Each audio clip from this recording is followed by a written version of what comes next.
just grabbed my camera and took it into its little lair.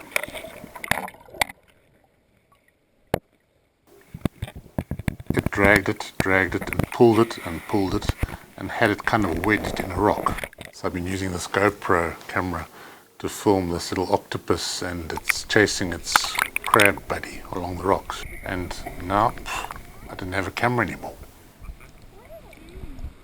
And I was battling with the focus point. Couldn't get it quite to be in focus, and didn't know at what point it would be in focus. But the octopus found its focus point, and there I am touching the water, trying to get its attention. And so the game began. 10 minutes of footage I've got of this octopus toying with me, and every time I thought I was going to get a bit closer, it would pull the camera away. I didn't want to alert people to the fact there was an octopus in this pool. You know, a fisherman would grab it and kill it for bait. This camera was a vital piece of equipment that we were going to use from now on. I needed to get it back from the octopus. Eventually, when I did get close, the octopus tried to put the camera closer to the sea urchin. But it kind of worked out that I was going to put my hand near the sea urchin.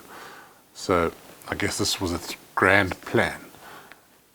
Get the big guy to grab the camera amongst the sea urchins. You'll never do that. Now, if you've been following the Sealman series, you'll know from the previous show that I'd kind of filmed Francois quite a bit, but he was a bit reluctant to let me be there for days and days. So I thought, why not use these new GoPros, which came out in 2010, to try and film some really intimate footage, which he could actually do himself. It didn't quite go as planned, because he battled with the camera. I didn't realize then, but he had terrible eyesight. And the old GoPros, they were a bit of a handful. You had to get the camera into this mode 5 to get footage. And if the card was fast enough, you might get a few seconds of footage here and there. So we hadn't quite cracked the code to get good GoPro footage. I actually brought in 5 GoPros from America. I think they were some of the first in South Africa. It was in early 2010, and we battled. I've actually got one here. If you see this is the case of, they were actually all stolen eventually. I had a few, and unlike, Africa is full of things that go missing. Cameras one of them. Anyway, I had 5 of these. And there was a problem with the dome on the original GoPros. You could never actually focus underwater, and I sent emails to GoPro to try and fix this. Eventually they came out with a flat version and a dome on the port on the camera. But this was the original one with the dome, and it just didn't quite work. We actually had ones made in Canada to try and get focused footage with a flat port. Yeah, but this wasn't a great design. So GoPro, if you're listening, you owe me as part of your research and development team. I'll send a few emails back to you guys. So I tried all sorts of different harnesses and things with Francois. The one that he quite liked was this one. I had one on the head, which he never quite got the hang of, and it looked a bit silly. But he quite liked this. It was actually a harness you could wear, and we could attach the camera to his chest. And the idea was he would do it himself. And it actually was a bit of a battle. So initially, the first few times, I went and helped him with the GoPro and actually put it on. It's so funny looking at this footage now, 16 years later. You see things that you never saw at the time, and I'm reminded of this clip. So Francois walks through his SEAL team to go and feed the pups. Hello, can I step over you? Oh, that's how much cutty. Okay, come past me, bro. Okay.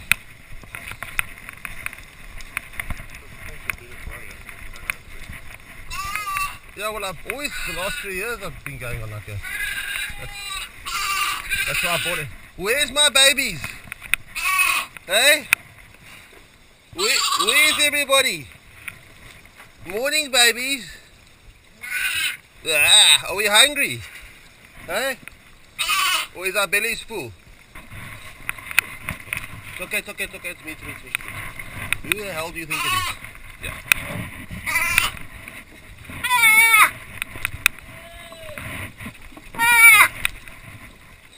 Yeah, let me just do emergency repair here.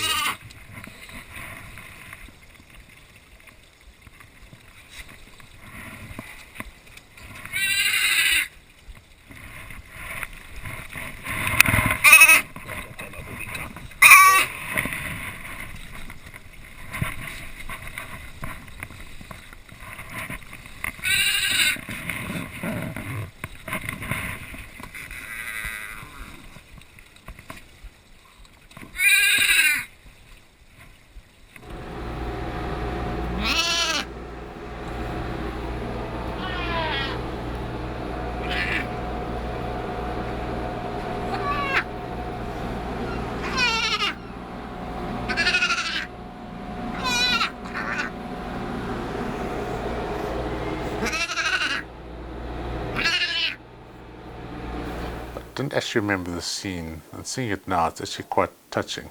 The GoPro footage I'm having a look at, this little pup started going to convulsions. And I know Francois always felt incredibly responsible for these pups, even though the chances of them pulling through are quite slim. System shutting down now. It really upset him if the seal would not be doing well. He took it really personally.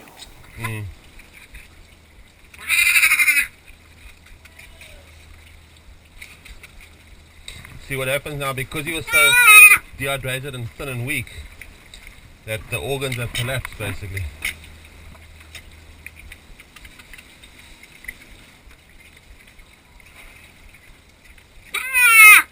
Oh, it's almost like a liptic fit that he's going through. Have you never seen this? They're all die like this, eh?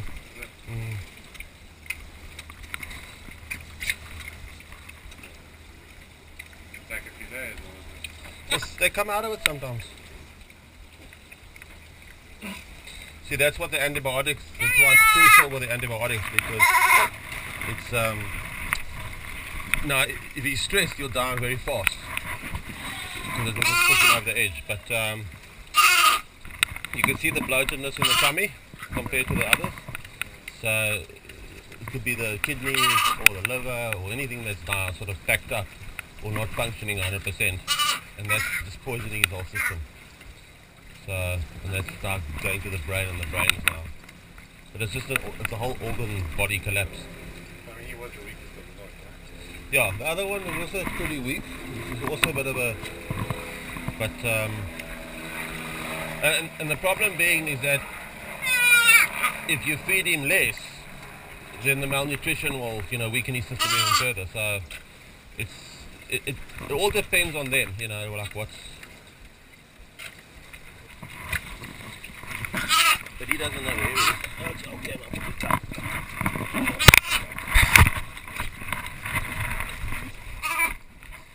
As he's holding this pup, you can hear it slowly getting more and more calm, as I guess it felt calmer with Francois.